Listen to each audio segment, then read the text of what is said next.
So now my hair's sorted, that was important.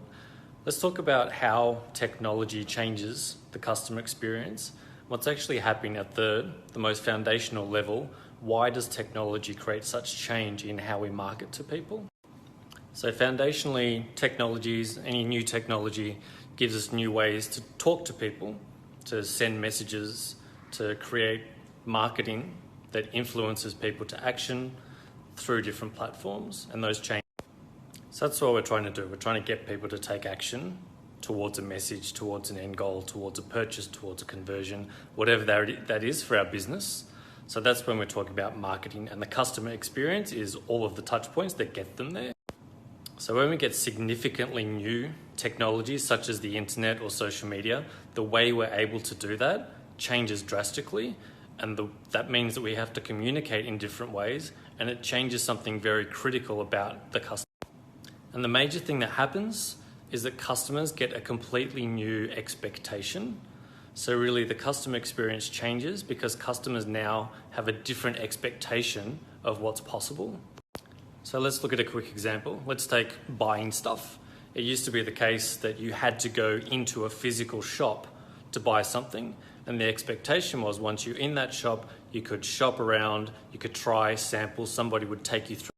So once you're in store, the expectation is that's where everything happens. That's where I sample, that's where I see all of the different options. A salesperson takes me through all the different solutions to help solve my problem, to take me where I want to get to.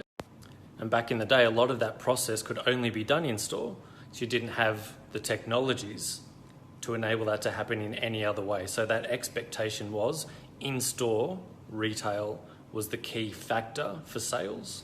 Fast forward to the internet. Now all of that process, that sampling, that peer review, testing, tasting, sampling, can all be done in a completely different way.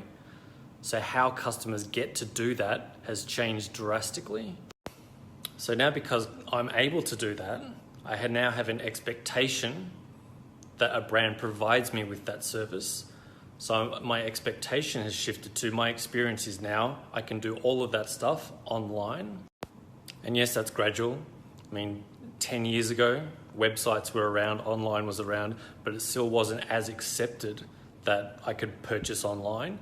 Whereas today, if you're not online, you don't have an online shop, someone's going to buy it somewhere else. So there's a big expectation shift there, and that's just one example. And then the next generation of that expectation is going mobile. If my online shop doesn't work on mobile and doesn't have that app feel, it doesn't work.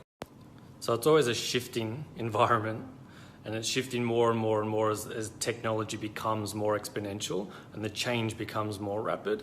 But that is the core to it. As technology changes, expectations shift, and you've got to keep up. And that's really the key to marketing in a shifting 2018 beyond environment. If you're not matching and keeping abreast and keeping a pace with those changing expectations, you lose, and you lose hard and fast. So when you're trying to adapt a business, trying to build a brand, and you want to get to the core of why not something's working or not, get to what's the expectation, what do people now expect my business, my brand to be able to do because of what's available. And if you do that, then you win. And once you've done that once and you understand that's what's happening, you can get into that psychology. You just need to track the trends, see what's happening, see what that shift in perception, see what that shift in expectation is, and match it.